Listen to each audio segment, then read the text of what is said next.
Hello, boys and girls. My name is Miss Wise, and I am a fourth grade teacher at North Fork Elementary. I'm really excited to be here with you to read a chapter in the book, our Woodland Reads book called The World According to Humphrey. Isn't he adorable? All right, so the chapter that I'm going to read with you today is chapter 7, and it's called Saya Speaks Up. Okay, it starts out on page 50.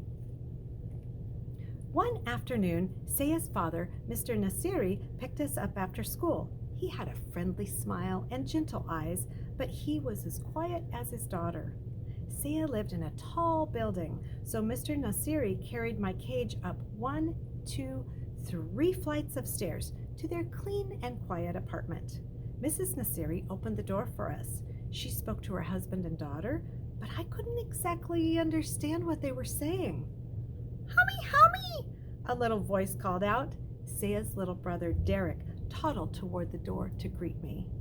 "Say Humphrey," Saya gently corrected. "Hummy," he said. The Nasiris put my cage in the living room, right in the middle of a big table. Then they pulled up chairs so they could all sit around and stare at my cage. It seemed as if they were waiting for something to happen, so I decided to give them a show. First, I spun on my wheel for a while. Well, then I climbed up the side of the cage and I dived right into a pile of soft paper. They were obviously impressed with my performance as they talked quietly. The funny thing is, I couldn't understand a word they were saying. Well, no wonder Saya got 100% on all of her vocabulary tests. She and her family knew a lot more words than I did. They finally went to the kitchen to eat dinner. Later, while the rest of the family watched television, Saya's mother quietly sat by my cage watching me. She seemed nice. Eventually, it was bedtime for the Nasiris, but after the lights went out, Saya slipped out of her room and she came back to my cage and whispered to me. I could understand her again. "Now you know my secret, Humphrey," she whispered. "My family doesn't speak English. Well, my dad does a little bit, but he's shy about it. Mom hasn't learned any English at all, and Derek's too little." "I understand," I squeaked. "That's why I don't like to talk in class," she explained. "I don't talk like the other kids. I'm afraid they'll laugh at my accent. That happened to me when I was little." "But you don't sound different," I frantically squeaked. "I understand you just fine."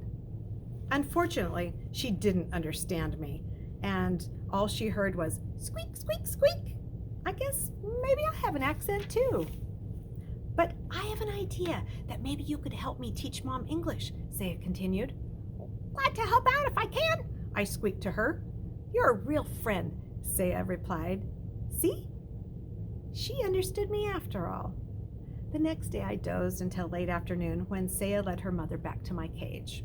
"Humphrey only understands English, Mama," Saya said. "Speak English. Say Humphrey." Saya's mom looked a little frightened, but she tried. "Humphrey," she said. "Hummy!" Derek cried as he raced into the room and he climbed up on his mother's lap. "Say hello, Humphrey," Saya gently instructed her mother. "Hello, Humphrey," Mrs. Nasiri said. I squeaked, "Hello," right back, and she broke into a big smile. "Hello," she said. "Good job," I said. Well, things went swimmingly from then on. In a matter of hours, Saya's mom was saying, "How do you do? Nice to meet you. Would you like some water?" I did, thank you. Even when Saya and Derek left to go to the store with their father, Mrs. Nasiri kept on talking. I let her know that I understood what she was saying by wiggling my whiskers and hanging by one paw from the top of my cage. "Good boy, Humphrey," she said. Saya and her father were amazed at Mrs. Nasiri's progress when they returned. The family spent the rest of the evening practicing English. First, Saya pretended to be a guest at the door. She went into the hall and knocked. Her mother opened the door. "Hello, Saya," she said. "Won't you come in?" Then Derek went and knocked. Mrs. Nasiri opened the door and said, "Hello, Derek. Won't you come in?" He rushed in and he toddled right over to the table shouting, "Humphrey, Humphrey!" Next, Saya convinced her dad to practice English with her mom. "What time is it?" What time it is?" asked Miss Nasiri. "What time is it?" Saya corrected. Mrs. Nasiri got it right the second time. Then Dad looked at his watch. 7:15, he answered. "Would you like some tea?" Mrs. Nasiri asked. "Yes, please. I would like some tea," Mr. Nasiri answered. Guess what? They had a tea party right on my table. As a reward for all of their hard work, I spun on my wheel as fast as my legs would go, and they all cheered. Later, after the lights were out, Saya slipped out of her room to talk to me again. "Thank you, Humphrey," she whispered.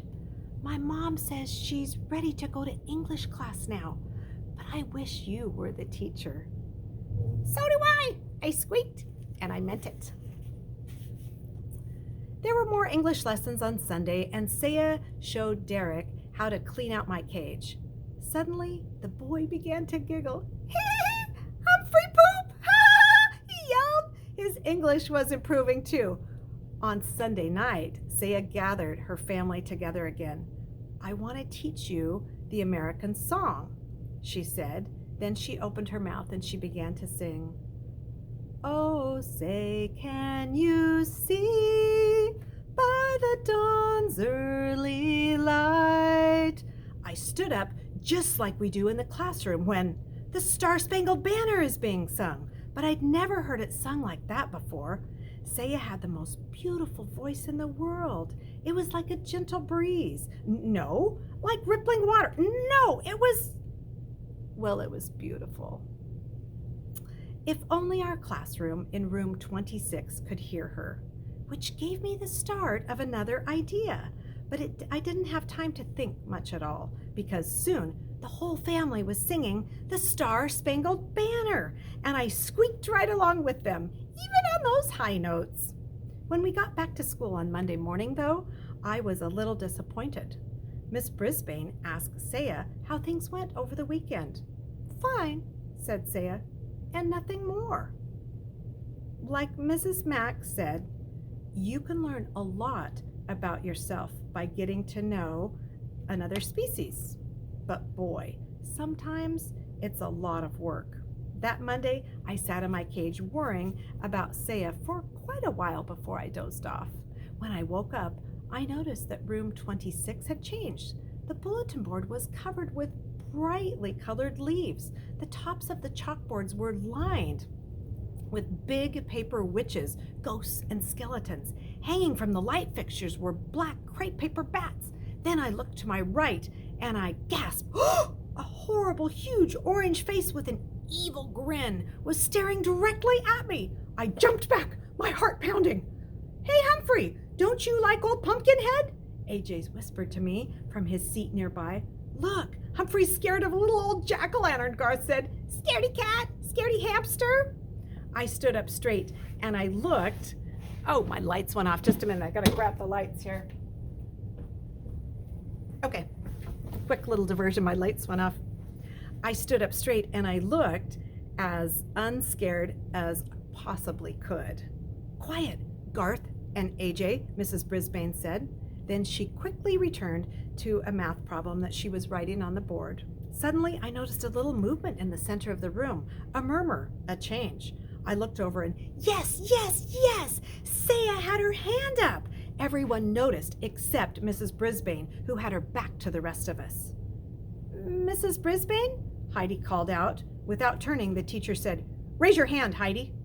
Now Heidi had her hand raised as well as Saya.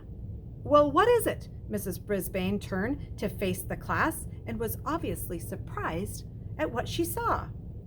"Yes, Saya," she said.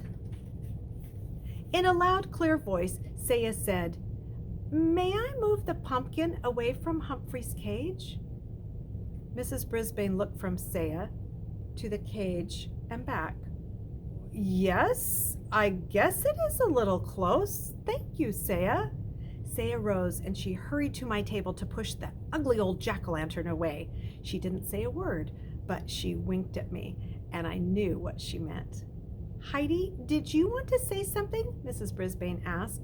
Not anymore, she said. Everything went back to normal until the bell rang for recess, and my classmates all scattered and ran towards the door. Garth paused by my cage. Scaredy cat, he muttered. Then he moved the pumpkin right up against my cage again. I puffed up my cheeks as big as I could get them. It was going to be a very long day. Tip 7. When hamsters feel intimidated, they often puff up their cheeks. Thank you for reading with me.